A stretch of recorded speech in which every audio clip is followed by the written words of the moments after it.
Good evening, students. Let us start our second chapter. EVS second chapter. When grandfather was young. जब दादाजी जवान थे.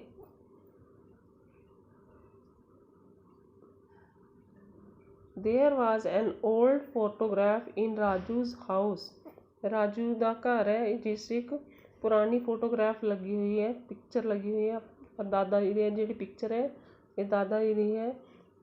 One day Raju ask his father. एक दिन राजू ने अपने पिताजी ने पूछा हुज फोटोग्राफ इज दिस कि दादाजी ये किस दी तस्वीर है, फोटो है. Father this is my father's photo. पापा ने कहा कि यह मेरे पापा जी की फोटो है. राजू सरप्राइजिंगली मतलब बड़ा हैरान होके पूछा your father, you mean my grand father. उसने कहा थोड़े पापा मीन्स थोड़े मेरे दादा जी. फादर यस माई सन. पापा ने कहा हाँ बेटा. Raju but grandpa is very weak. लेकिन दादाजी तो बड़े कमज़ोर हैं.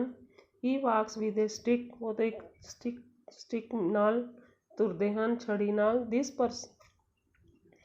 This person seems to be strong man. ये तो बड़ा ताकतवर शक्तिशाली आदमी लगता है. Father dear son he was very strong in his youth.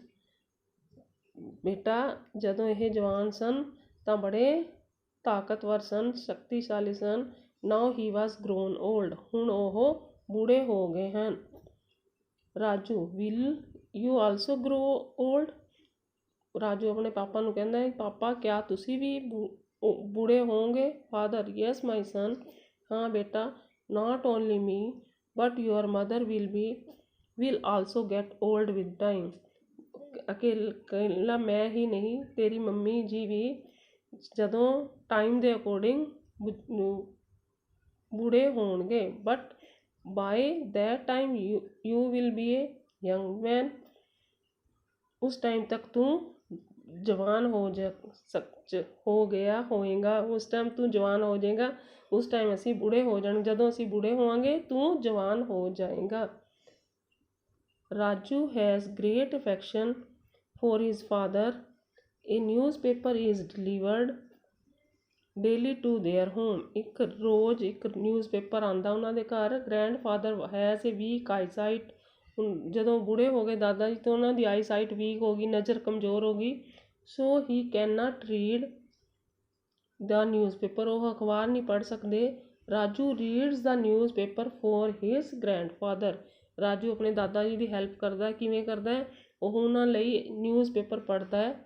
Van grandfather is thirsty. जदों दादा जी नूं प्यास लगती है he brings water for him. वह उन्होंने पानी लैके आंदा है. Grandfather also loves him very much. दादा जी भी उन्होंने बहुत प्यार करते हैं. उन्होंने राजू नूं बहुत प्यार करते हैं. Raju told his grand father that he felt very sorry for his weakness and diminishing I site. Raju अपने दादा टोल्ड हिज ग्रैंड फादर अपने दादा जी नूं दस्सिया कि वो बहुत दुखी है भी, मतलब वो कर रहा है कि दादाजी की आई साइट कमज़ोर है. दादाजी told Raju that he should not worry कि उसनूं चिंता नहीं करनी चाहिए about it as he and his parents take a good care of him. उसनूं इसलिए चिंता नहीं होनी चाहिए क्योंकि उसकी सारी फैमिली ध्यान रखती है, सब उसकी देखभाल करते हैं. वो दादा जी कहते इसलिए तू ज़्यादा चिंता ना कर. एक क्वेश्चन आंसर है मैं थोनों लिख के भेजांगी. उस तो बाद आगे some people can read without eyesight. कुछ लोग बिना आई साइट तो नज़र तो पढ़ सकते हैं. किहड़े ने. One day in vacation Sonu and his friends were making a loud noise. मतलब शोर मचा रहे. सोनू और उसके दोस्त शोर मचा रहे सी. His uncle asked them why they are making a noise. उसके चाचा जी ने कहा कि तुम इन्ना शोर क्यों मचा रहे हो. Sonu uncle Manoj is telling big lies today. Sonu कहता चाचा जी मनोज बड़ी झूठ बोल रहा है, अज बड़ी झूठी गल्लां दस रहा है. Uncle what is lie is what lie is he telling? ਉਹ ਕੀ ਝੂਠ ਬੋਲ ਰਿਹਾ ਹੈ? Sonu, he says that a boy can read books through he cannot see। ਉਹ ਕਹਿ ਰਿਹਾ ਹੈ कि एक लड़का बिना देखे किताबां पढ़ सकता है। How can it be possible? यह किस तरह हो सकता है? Harpal, uncle, we have told him that we would tie a cloth on his eyes to see how he reads. उस हरपाल कहता अपने we have told him that we would tie कि उसकी अखां दे कपड़ा बन देने ते his eyes to see he reads। Uncle, हैं Manoj, who told you this? Manoj, I went to my aunt in the vacation, there was a boy in their neighborhood। मैं छुट्टियां च अपनी आंटी कोल गया सी, उत्थे एक लड़का सी, पड़ोस च एक लड़का सी। दो ही could not see yet he could read books. वो देख नहीं सकता सी लेकिन फिर भी वो किताब पढ़ता सी। Were his books similar to your books? क्या उसकी बुक्स थोड़ी बुक्स नाल सेम सी, मिलती जुलती सीगी? Manoj, no, his books were very big in size. उसदियां किताबां साइज च बहुत वड्डियां सन। There were dots carve on his its pages. उसदी पेज दे उपर डॉट्स सन, डॉट्स नाल पढ़दा सी। Yes boys, Manoj is right. हाँ बेटा, मनोज ठीक है। Those who can not see can also read but their books are of special type. ਜਿਹੜੇ ਬੱਚੇ ਦੇਖ ਨਹੀਂ ਸਕਦੇ ਉਹਨਾਂ ਦੀ ਬੁੱਕਸ ਉਹ ਪੜ੍ਹ ਸਕਦੇ हैं लेकिन ਉਹਨਾਂ ਦੀ ਸਪੈਸ਼ਲ ਬੁੱਕਸ ਤਰ੍ਹਾਂ ਦੀ ਬੁੱਕਸ ਹੁੰਦੀਆਂ, ਦੂਜੀ ਬੁੱਕਸ ਹੁੰਦੀਆਂ, ਸਪੈਸ਼ਲ ਬੁੱਕਸ ਹੁੰਦੀਆਂ। How can they see their letters on their books? ਉਹ ਆਪਣੇ ਉਸ 'ਤੇ ਬੁੱਕਸ 'ਤੇ ਲੈਟਰ ਕਿਵੇਂ ਦੇਖਦੇ ਹਨ? they do not see the letter but they feel them with their finger। ਉਹ ਲੈਟਰਸ ਦੇਖ ਨਹੀਂ ਸਕਦੇ, ਉਹ ਵਰਡਸ ਦੇਖ ਨਹੀਂ ਸਕਦੇ, ਉਹ ਆਪਣੀ ਫਿੰਗਰ ਨਾਲ ਟੱਚ ਕਰਕੇ ਉਹਨਾਂ ਵਰਡਸ ਦਾ ਪਤਾ ਲਗਾ ਲੈਂਦੇ ਹਨ। ਅਗਲਾ ਹੈ let us know about Braille script. आओ इस बारे जानिए कि ਕਿਹੜੀ ਕਿਤਾਬਾਂ ਨੇ ਜਿਹੜੇ ਅੰਨੇ, ਜਿਹੜੇ ਬੱਚੇ ਦੇਖ ਨਹੀਂ ਸਕਦੇ, ਉਹ ਕਿਹੜੀ ਬੁੱਕਸ ਪੜ੍ਹਦੇ ਹਨ। Children, there was a boy named Louis Braille. एक लड़का सी जिसका नाम सी Louis Braille. He was hit by a sharp edge tool in his eyes and lost the sight of both his eye. उसकी अख च कोई तिखी चीज़ लगी जिस नाल उसकी अखां दी दोनों अखां दी रोशनी चली गई। But he was very fond of study. ਉਹ पढ़ाई का बड़ा शौकीन सी, वो पढ़ना चाहता सी। ही थॉट, उसने सोचा that if he could recognise other things by touching them then why not the letters. उसने सोचा कि जब सारी चीज़ां वो टच करके पहचान सकता है तो यह वर्ड्स किवें, लैटर्स क्यों नहीं पहचान सकता। So he made different patterns of dots with a pointed tool. उसने एक टूल नाल किसी चीज़ नाल डॉट्स बनाए। For each alphabet on a thick paper. उसने एक पेपर ते सारे अल्फ़ाबैट्स दे डॉट्स बनाए। These dots can be felt with finger tips. जेड़े डॉट्स सन ये फिंगर नाल दी जेड़ी फिंगर दे टिप्स नाल पता चल जाते सन। One can recognise these letters easily with the little practice and such books can be read with this way. यह किताबां कोई भी जेड़ा बंदा है, जो भी बच्चा है या कोई भी है जो जिसकी आई साइट वीक है, वो अपनी फिंगर्स नाल टच करके पढ़ सकता है books. This type of script is called Braille script. इस ਜਿਹੜੀ डॉट्स वाली स्क्रिप्ट है इसनूं ब्राइली स्क्रिप्ट कहा जाता है। ये ਜਿਹੜੇ ਬੱਚੇ देख नहीं सकते उन्हां लई ये पढ़ाई का मैथड है। डॉट्स तो ਉਹ ਜਿਵੇਂ A B ਇਹ अल्फ़ाबैट्स की पहचान करते हैं। Raju became Jagjit's friend in summer vacation। Family of Raju's uncle came to their home। छुट्टियां which family of Raju's uncle, Raju family of Raju's uncle, Raju ਦੇ ਅੰਕਲ ਦੀ ਫੈਮਿਲੀ ਉਹਨਾਂ ਦੇ ਘਰ ਆਈ। His cousin Jagjit can not hear, ਉਸਦਾ ਜਿਹੜਾ ਕਜ਼ਨ ਸੀ ਜਗਜੀਤ ਉਹ ਸੁਣ ਨਹੀਂ ਸਕਦਾ ਸੀ। In childhood can not hear means ਸੁਣਨਾ, ਉਹ ਸੁਣ ਨਹੀਂ ਸਕਦਾ ਸੀ। ਇਨ ਚਾਈਲਡਹੁੱਡ, ਚਾਈਲਡਹੁੱਡ ਮੀਨਸ ਬਚਪਨ ਵਿੱਚ।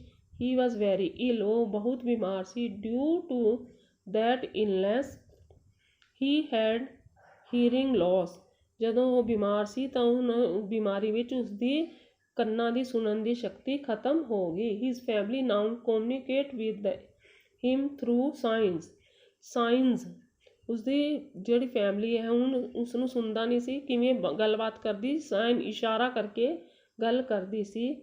Raju to learn to talk him in this way, Raju ਇਸੀ ਤਰੀਕੇ ਨਾਲ ਗੱਲ ਸਮਝ ਲੈਂਦਾ ਸੀ। Raju became friend with Jagjit, Raju Jagjit ਦਾ ਫਰੈਂਡ ਬਣ ਗਿਆ। He came to know that Jagjit is very good at studies, ਉਸ ਨੂੰ ਪਤਾ ਸੀ ਕਿ ਜਗਜੀਤ ਪੜ੍ਹਨ 'ਚ ਬੜਾ ਹੁਸ਼ਿਆਰ ਹੈ। ਹੀ ਵਾਜ਼ ਸਰਪ੍ਰਾਈਜ਼, ਉਹ ਬੜਾ ਹੈਰਾਨ ਹੋਇਆ। He asked his uncle if Jagjit could not hear, ਉਸਨੇ ਆਪਣੇ ਚਾਚਾ ਜੀ ਨੂੰ ਕਿਹਾ ਅਗਰ ਜਗਜੀਤ ਸੁਣਦਾ ਨਹੀਂ then how did he understand what his teacher taught him in the classroom, ਤਾਂ ਉਸਨੂੰ ਕਿਵੇਂ, ਜਦੋਂ ਉਸਨੂੰ ਸੁਣਦਾ ਹੀ ਨਹੀਂ, ਜਦੋਂ ਉਸਦੀ ਮੈਡਮ ਪੜ੍ਹਾਉਂਦੀ ਹੈ ਤਾਂ ਉਸਨੂੰ ਕਲਾਸ ਵਿੱਚ ਕਿਵੇਂ ਗੱਲ ਸਮਝ ਆਉਂਦੀ ਹੈ।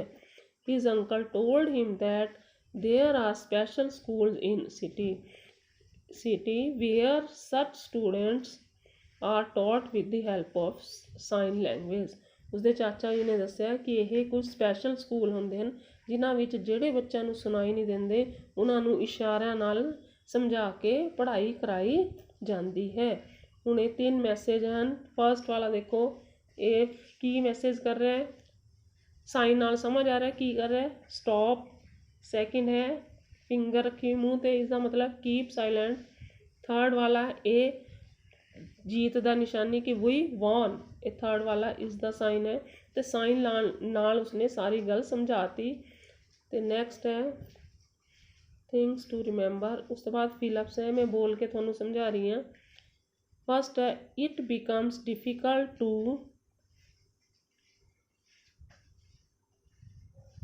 रीड, फस्ट वाली फिलअप्स आएगा read, READ, read with weak eyesight. Clear, first वाला फिलअप्स है रीड। सेकंड है grandparents tells us stories, STORIES, stories.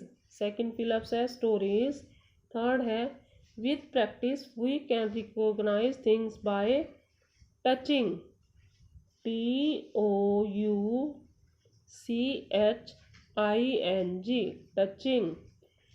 Third fill ups होगी। फोर्थ है we should look after, LOOK, look AFTER, after our grandparents. हो गए चारों fill-ups. उस तो बाद है tick the right option, we should respect our elders, हमें अपने बड़ों का आदर करना चाहिए। टिक लगाओ इससे, फर्स्ट वाला टिक। सेकंड है we should not imitate the children who can not speak और हीयर, ਜਿਹੜੇ ਸੁਣ ਨਹੀਂ ਸਕਦੇ ਉਹਨਾਂ ਨੂੰ ਸਾਨੂੰ ਤੰਗ ਨਹੀਂ ਕਰਨਾ ਚਾਹੀਦਾ, ਪਰੇਸ਼ਾਨ ਨਹੀਂ। ਇਸ 'ਚ टिक सेकंड वाला भी टिक करो। थर्ड है we should play with our eyes close, हमें अपनी आंखें बंद करके खेलना चाहिए। ठीक है कि गलत, क्रॉस लगाओ थर्ड वाले पे।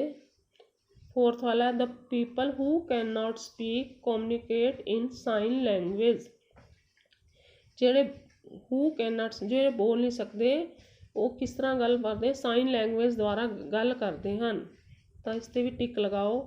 फर्स्ट वाला टिक, सेकंड टिक, थर्ड वाला रोंग, फोर्थ वाला टिक।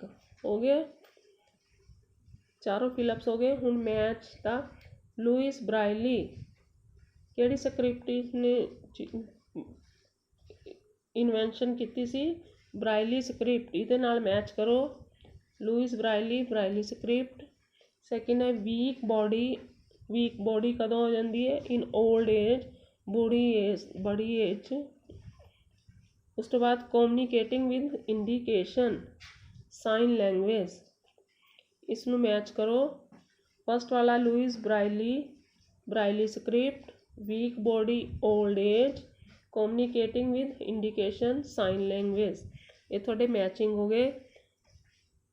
इस लैसन थोड़ा कंप्लीट हो गया पूरा। फर्स्ट 5 क्वेश्चन है वो मैं थानू लिख के भेज रही हाँ। बाकी तुसी जेडे फिलअप्स ट्रू फॉल्स मैच है ये सारे तुसी मैं बोल के करवाते। ये तुसी लैसन मैनू वैडनसडे नू चैक कराना है। Okay, thank you.